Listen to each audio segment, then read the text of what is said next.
Now, if you follow along with what I'm about to teach you, you won't have to think at all when we're done with this, and I guarantee you that the ball will curve from right to left. You will have that draw pattern on every single swing. Now let's go ahead and get started. The first thing that we want to do, and this is where most people get wrong, is we want to square the face or have it left at contact relative to your path. And what I mean by this is the path means the direction that the club is swinging as you're coming through contact. So if I have a square path, that just means that my club face is moving squarely toward the target as I'm hitting the golf ball. Now if you're trying to hit a draw, your path may be a little bit inside out. So if you've been trying to shallow that club out, get from the inside, you've been trying to swing more out to the right, which we all know doesn't work, and I'll get to that here in a second and the reasons why. If you've been trying to do that, that means that your path would be a little bit inside out or a little bit to the right. Squaring the club face or having the club face close to the path means that every single time when you swing, as you hit this golf ball, if you're swinging a little bit inside out or swinging a little bit to the right, the face will either be pointing the direction you're swinging or closed of that. And that's the first step.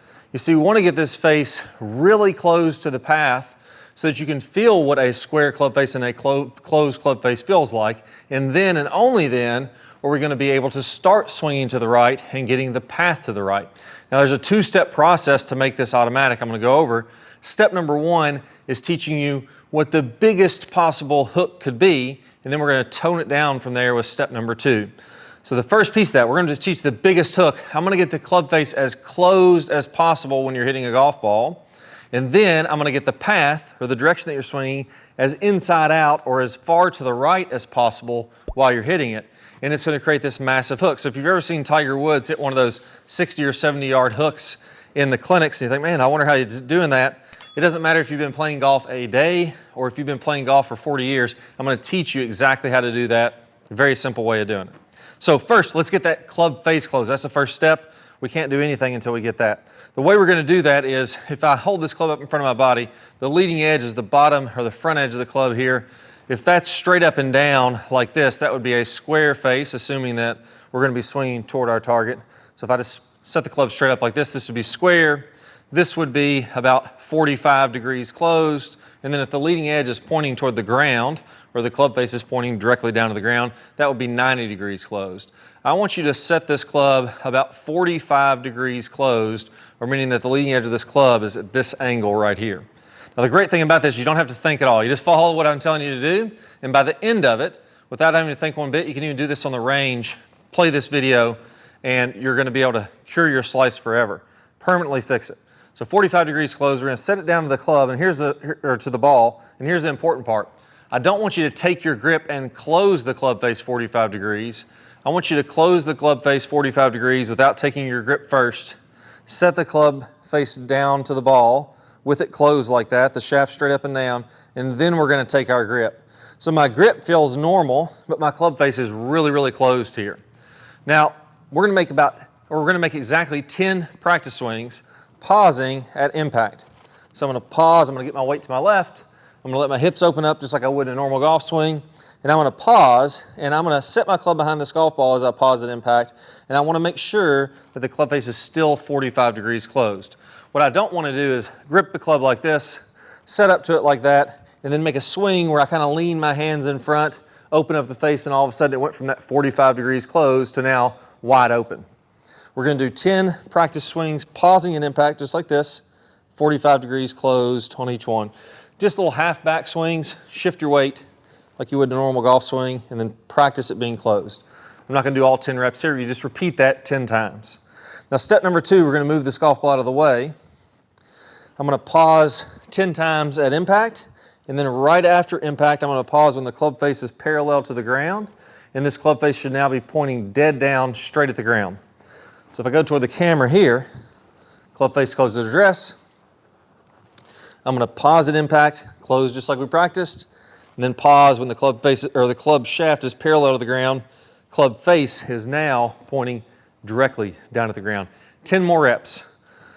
Pausing at impact, pausing there. Now the third piece of this, we're going to do 10 reps where we take out the pause. So 45 degrees closed, set up here. I'm going to make a little half back swing and finish with the club parallel to the ground, and I want to make sure the club face is pointing directly down to the ground. So essentially, when I'm doing these swings, if I imagine there was a ball there, my club face is pointing at my golf bag over here. Now, if I make a swing, what my mind would visualize while I'm making this swing, if I'm doing this correctly, is I'm going to hit this golf ball. My club face is not only so closed, but it's closing even more as it's coming through. So basically my club face is really closed at impact, and it's turning on over and closing even more until the club face is directly down to the ground. So not only is it really closed at impact, it's closing even more. And I would feel like in my mind's eye that if I hit a golf ball doing this, it would come off, hit that golf bag there. And if there was more room, not only would it shoot off that way, it would hook even more. So it's going dead left and hooking even more than that, just a low hook to the left. Now, for this drill, you're going to want to use a 9-iron, and the reason is we're going to hook it so much, you won't be able to get anything else into the air unless you're using about a 9-iron. So I don't know if my radar is going to pick this up. Some of it has, some of it hasn't. This is so much different than a normal golf shot. The radar just doesn't quite know what to expect. So let's repeat it again. I did my 10 pausing. I did my 10 pausing with the parallel follow through. I did my 10 without pausing, visualizing in my mind this hook that would go into my golf bag and go way to the left. I'm just going to recreate that same thing for 10 more shots, little swings like this, actually hitting a golf ball. So club face 45 degrees closed. I'm going to set up to it, regrip, make a little half back swing, a half follow through, and each one of these, here's the big key if you want this to work. Not only do I have to hook it a ton, I have to hold my follow through where my club's parallel to the ground and the face has to be pointing down to the ground. I don't want you to set up closed, do your swing, and all of a sudden the club face looks like this and I've held it off. That's going to bring the slice back in. We got to get that club face toward the ground if this is going to work. And trust me, it will work. You'll be hitting some massive hooks at first, and then we're going to tone that down to a nice, tight little draw. So let's try it out here. I may hit that wall there if I do this correctly. Not quite the wall. See, my club face is pointing down the ground. I was lucky enough that it did read this one. And I'm telling you, when I say 45 degrees closed, I really mean 45 degrees closed. If you look at this ball, my club direction, or my face to the path, my club was 47.4 degrees left relative to the path. So I was basically swinging a little bit inside out, and my club face was actually closed a little more than 45 degrees, 47.4 degrees closed. So I really am getting this closed. You see the ball shot dead to the left. If you're on a driving range doing this, which you should be, go all the way to the right side of the driving range. Don't do this on the left side of the driving range. You're going to shoot off out of bounds immediately. Go all the way to the far right end of the driving range. That way when you hook it, if I start out on the right side of the range, it's going to hook all the way over to the left side of the range. I won't lose every single one of these golf balls. If you can't do that, just turn your target way to the right and you'll hook it into the middle of the range. But that's not quite as easy to do on your alignments. All right, so that's piece number one. And like I said, you're probably thinking right now, what in the heck, why would this possibly help my golf game? All I'm doing here is hitting these humongous hooks. Well, that's the first piece. Until I can get that ball to really hook, it doesn't make any sense to swing out to the right. Now, if I can get that ball to really hook, I'm going to train my body to swing out to the right, and I'm going to hit some massive, massive snap hooks. Then we're going to tone it down very easily at the end. So now I'm so closed with this, I'm going to do that same swing again, but now I'm going to add that swing to the right. So the ball's going to start toward the target and then have a big draw. So here's the next step. I have a alignment rod here down just to give you a frame of reference of what straight is. I'm going to go ahead and turn this alignment rod 45 degrees inside out. What I mean by that is, if this is my target, this direction straight ahead, this would be 45 degrees to the right. This would be 90 degrees to the right, or perpendicular to it there. I'm putting this alignment stick 45 degrees to the right. I'm now going to take my shoulders and I'm going to put my shirt buttons over my right toe. So I'm basically taking my shoulders and I'm closing them until basically I imagine like I'm setting up to a golf ball here.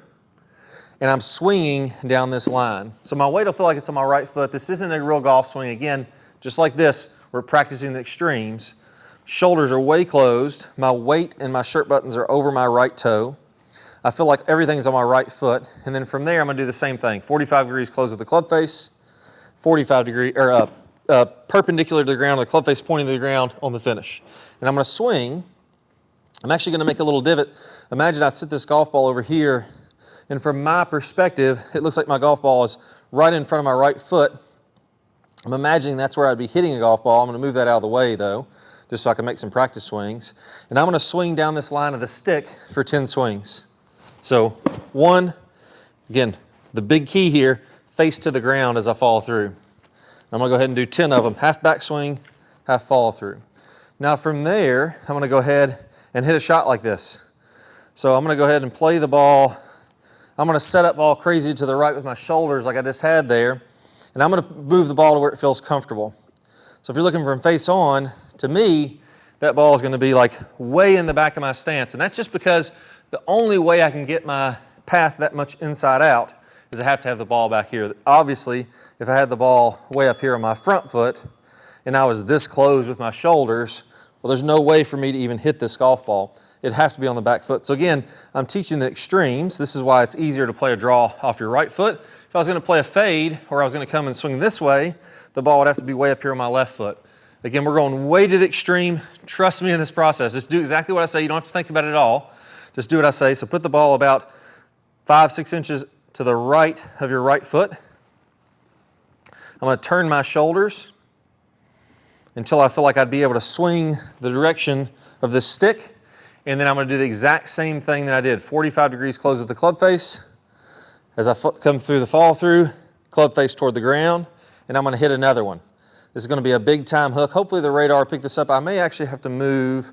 I'm gonna move my position here a little bit so I'm more in line with the radar, and it'll be sure that it picks it up. So I'm just gonna change my body alignments here. There we go. I'm gonna be able to swing way to the right. 45 closed. Gonna really release it in the follow through. There we go. I wish I'd picked that one up. That started toward the target. That would have been a massive snap hook. Let me try a few more. Again, this is so different than what a radar is used to picking up. It probably thinks something's going wrong, which if you were playing like this, there would be something going wrong, but we'll show you how to use it in a second. There we go. So for a 9-iron, that is a low, quick hook. Let me see if I can get one a little bit more movement on it. So I'm gonna swing a little harder. It doesn't always look as big of a curve on the screen as it is, but for a 9-iron, that's really changing a lot. So you see the spin axis, that means the direction the ball is tilted. 33 degrees spin axis, that means the ball is almost sideways like this, the way that it's spinning. So big time hook spin. I'm gonna swing a little harder just so it curves a little bit more. You can see it on the screen. Let's try it out here. Oh, it doesn't want to read them. The ball flight is too crazy for it. Let's go one more. And then we'll start to tone this down and get it to where we want to be at the end, which is going to be a nice tight draw where you won't even be able to hit a fade if you wanted to. All right, so let's go again. One more final time here. There we go. So that's a big hook on a 9-iron, really slinging it in there. Again, 26 degrees left with the path. That ball started to the right. It'd be like one that started toward the right side of the green, want to sling all the way across it to the left. And again, that's why you have to hit a 9-iron, because if you were to use a lower lofted club, it just wouldn't get off the ground. Now what we're going to do is we're going to do 2 simple changes to make this a power draw to where I guarantee it'll curve from right to left every single time. Let's go ahead and set the alignment stick up square again. And what I'm going to do here is I'm going to take this 45 degree closed club. I'm going to set it down to the ball. I'm going to grip it with a normal grip now. So the club face is 45 degrees closed. And I'm going to make one very simple change. I'm going to lean my hands in front until the club face is square. So for example, the more shaft lean, the more I have my hands leading the way, the more that wants to open the club face. And I'm going to do that until the face is square. And that's going to be my new setup position. So again, very extreme. 45 closed, re-grip it. So I've got a very, some people call a very strong grip, kind of like a Sergio Garcia. Then I'll lean my hands in front, and my face is now square at address. I'm still going to feel like, as I do this, the club face is going ahead and releasing, and the toe of the club is down to the ground as I go through the follow through. And let's try that out. So 45 closed. Now I'm going to get my hands in front, and I'm just going to feel like I make a normal swing and let that club face turn on over, and let's see what the ball flight does. There we go, nice big draw. So for me, I'm used to drawing it. That ball is going to want to turn over from right to left. From there, if the ball goes a little too far to the left like that, all I'm going to do is feel a little bit of what I did with my shoulders. I'm going to play the ball, maybe a ball back in my stance. I'm going to feel like my shoulders are just a little bit to the right. And I'm going to make that same swing. So I set up with a closed grip, square up the face. I'm going to feel like my body gets turned a little more this way. I'm swinging a little bit more out to the right. Again, I had that club 45 degrees to the right. That's exaggerated. We're just going to feel like maybe 5 degrees, 10 degrees to the right until that ball starts to the right and then draws back. There we go. And that one started barely to the right and drew back. You can see how much power you get from this. I hit that 9-iron 172 yards carry because it's such a heavy hit when I'm de-lofting it that much with the hands in front. Now, you're going to tone this down until you get the perfect amount of draw for you. So for me, I'm already used to playing a draw. These are curving quite a bit. I want to tone that down a little bit. All I'm going to do, instead of closing the club face 45 degrees, I'm going to close it, let's say half that, 20 degrees. Set up with it 20 degrees closed. Lean the hands in front until the club face is square. This feels, basically for me, this feels pretty much like a normal setup position. My hands are in front, club face is square. And then all I'm going to feel like as I come on through, still let that club face kind of roll and feel like it's going toward the ground in my follow through.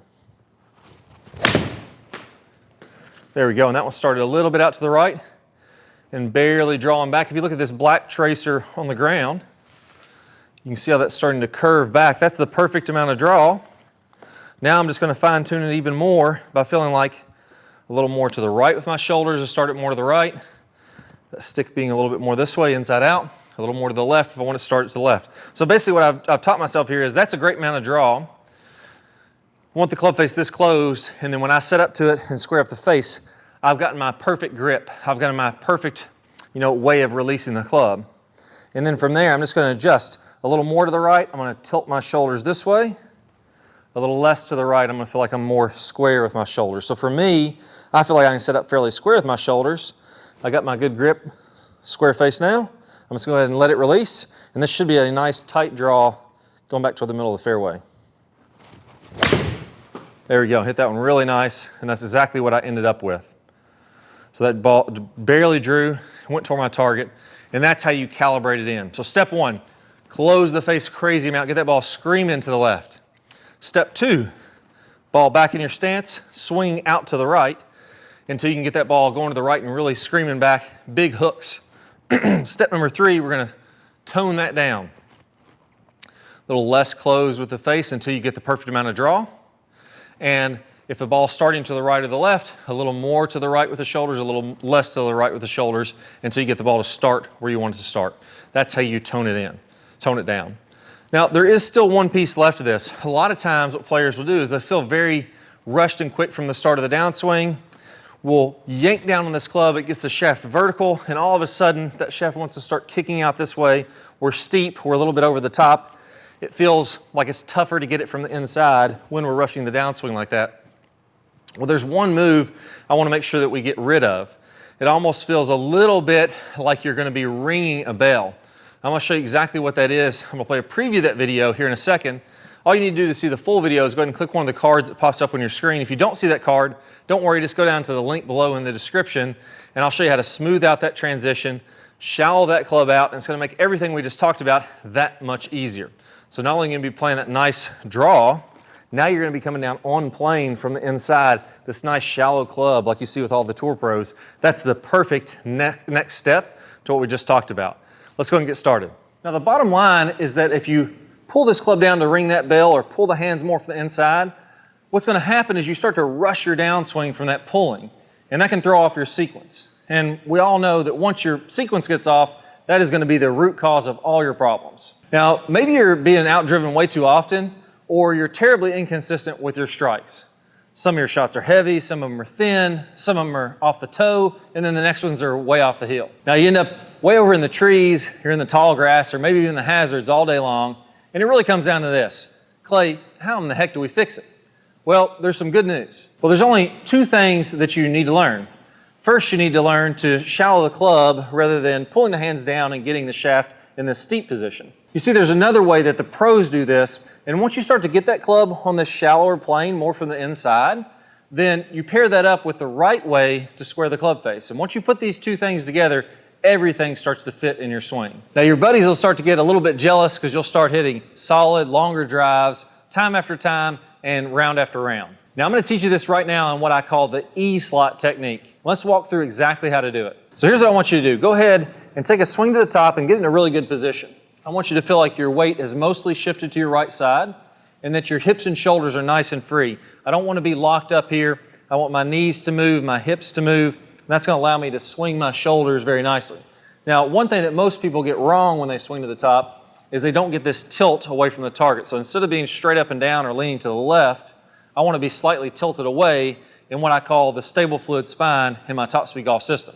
Okay, so now that you're at this great position at the top of the swing, what I want you to do is instead of pulling those arms straight down or ringing the bell, that's going to get the club shaft steep and get this elbow kind of flapping behind your body. I want you to do something very specific. I want you to take the tip of your elbow and move it in a specific way. Now, not this small bone on the inside of your elbow, but I want it to be right here at the tip, and here's what I want you to do.